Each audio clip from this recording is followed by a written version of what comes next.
하나님의 사랑이 충만하시기 바라겠습니다. 오늘 말씀은 에베소서 1장 1절에서 6절 말씀입니다.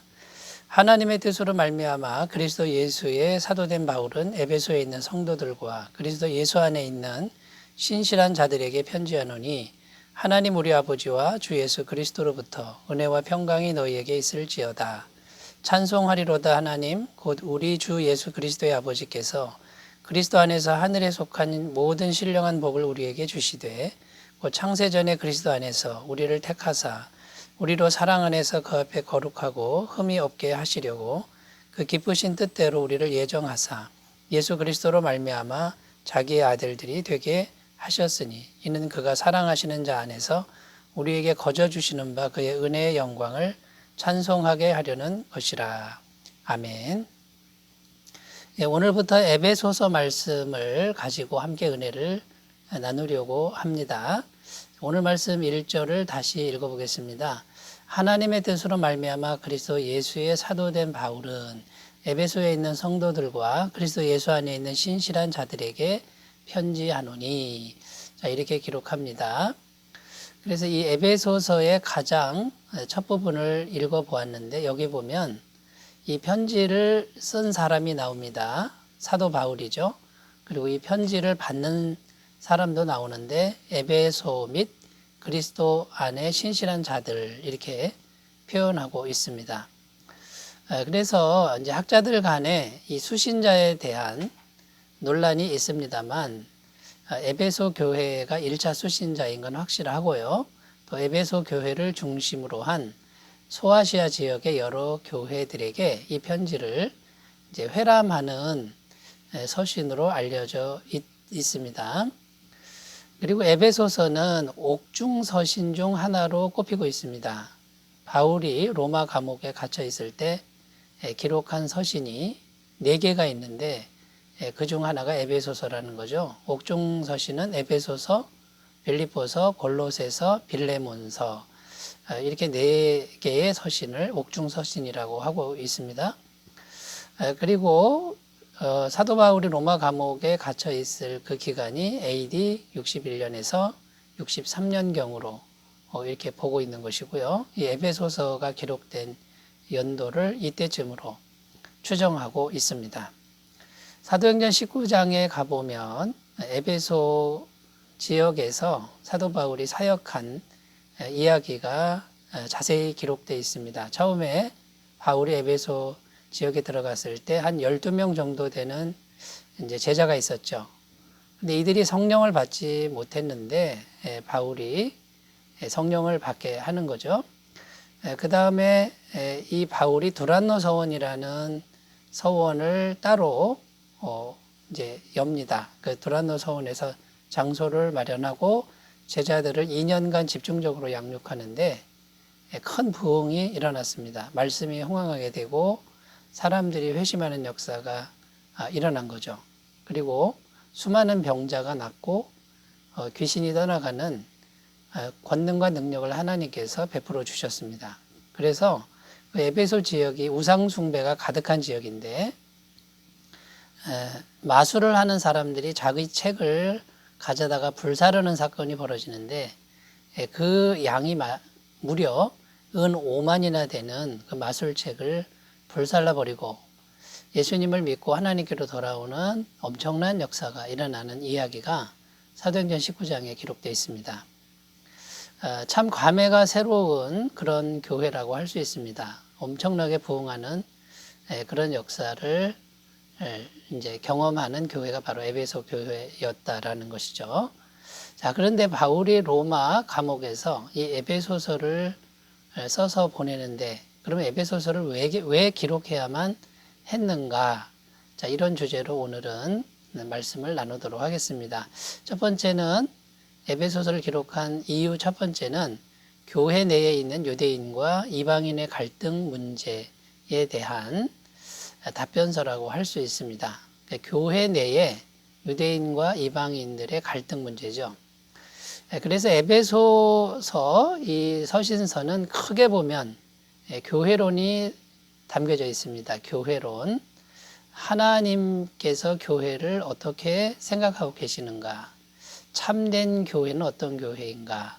자, 이런 주제의 말씀이 에베소서에 풍성히 담겨 있다라는 거죠. 그래서 이 교회론의 관점에서 우리가 에베소서 말씀을 풀어 나가셨으면 좋겠습니다. 당시 에베소 교회뿐만 아니라 에베소 교회를 중심으로 한 소아시아 지역의 교회들이 다 비슷한데 유대인과 이방인들이 함께 있었습니다. 그런데 이 유대인과 이방인들의 갈등이 교회 내에 계속 있었던 거죠. 둘 다 유대인이나 이방인이나 예수님을 구주로 믿고 죄사함 받고 하나님의 자녀가 되었습니다만 이 유대인에게는요 아주 오래전부터 조상 대대로 선민의식이라는 것이 있습니다. 자기들만 선택받은 사람들이고 자기들에게만 구원이 있다는 것이죠. 이방인들은 더러운 사람들, 부정한 사람들이고 저 이방인들은 사람이 아니다 이렇게까지 생각하고 구원이 있을 수가 없다라고 생각한 것이죠. 그런데 유대인이나 이방인이나 예수님 믿고 구원을 받아서 한 교회에 출석하는데 이게 아주 뿌리 깊은 장벽이 있어서 계속 갈등을 하고 있는 것이죠. 이거 하루아침에 해결될 수가 없는 문제였다라는 것입니다.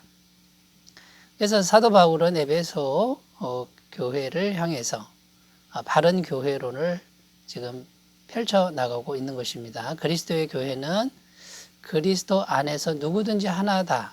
차별 없는 한 가족이다. 이것을 말하는 겁니다. 인종이나 나이나 출신, 지역, 문화, 학벌, 소유 이런 거에 전혀 상관없이 그리스도 안에서 하나다. 차별이 없다라는 것을 지금 강조하고 있는 것입니다.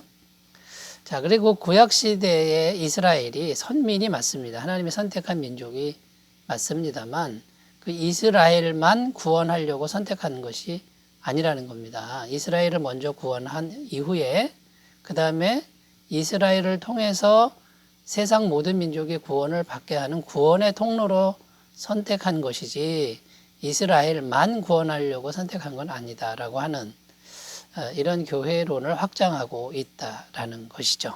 여러분, 그러므로 교회, 오늘날 교회가 해야 될 일은 이제 출신과 배경, 인종을 넘어서서 차별 없는 하나됨을 이루어야 한다라는 것입니다. 에베소서 4장 1절에서 3절입니다.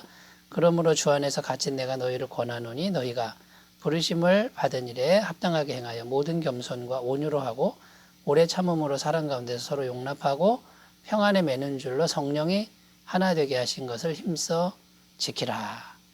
부르심에 합당하게 행하라. 그것이 겸손과 온유다.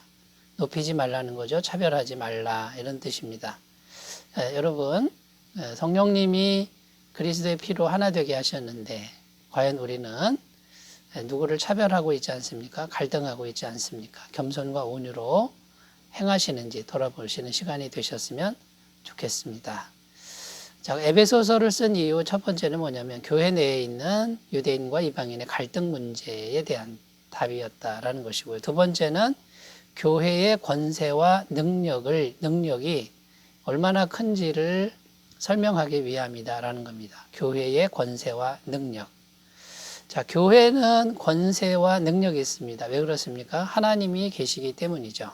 교회는 하나님의 집입니다. 디모데전서 3장 15절 만일 내가 지체하면 너로 하여금 하나님의 집에서 어떻게 행하여야 할지를 알게 하려 함이니 이 집은 살아계신 하나님의 교회요 진리의 기둥과 터이니라. 사도 바울이 디모데에게 믿음의 아들 디모데에게 하나님의 교회는 살아계신 하나님의 교회다. 이렇게 말씀하고 있습니다.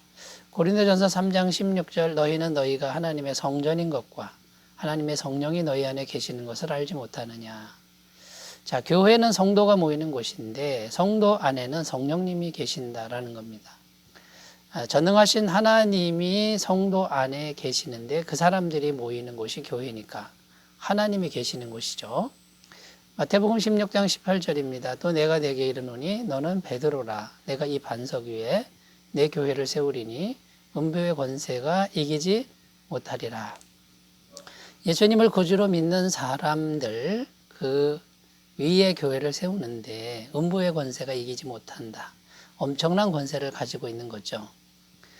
실제로 에베소 교회에 엄청난 권세와 능력이 나타났습니다. 사도행전 19장 10절에서 12절입니다. 2해 동안 이같이 하니 아시아에 사는 자는 유대인이나 헬라인이나 다 주의 말씀을 듣더라. 하나님이 바울의 손으로 놀라운 능력을 행하게 하시니 심지어 사람들이 바울의 몸에서 손수건이나 앞치마를 가져다가 병든 사람에게 얹으면 그 병이 떠나고 악기도 나가더라.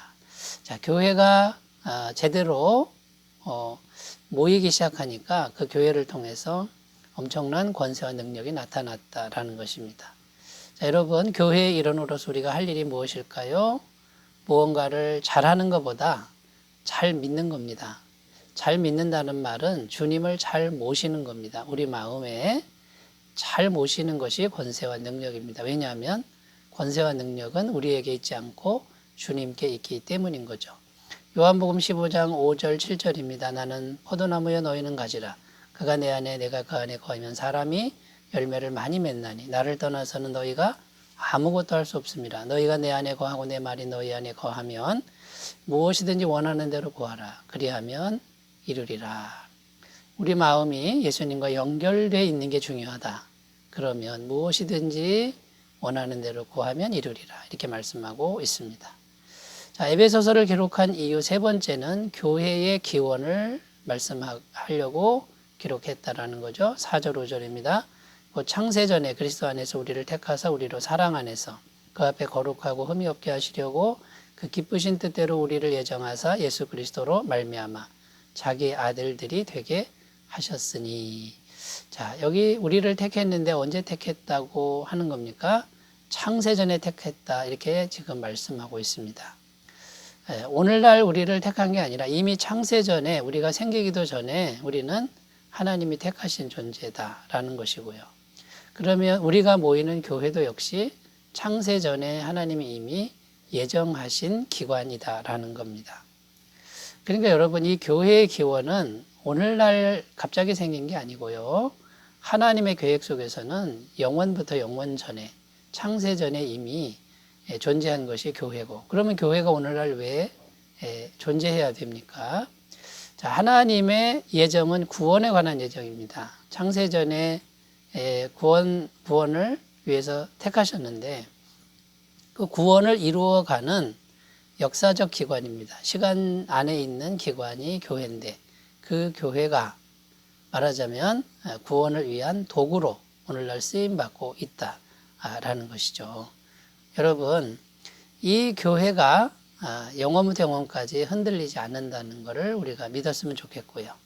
오늘날 교회가 약해지는 이유는 왜 그렇습니까? 주님 앞에 순종하지 않는, 내가 앞서가고 내 욕심이 앞서가는 이런 일 때문이라는 거죠. 여러분, 우리가 이 교회에 대한 신비와 권세와 능력과 기원을 잘 이해하고요.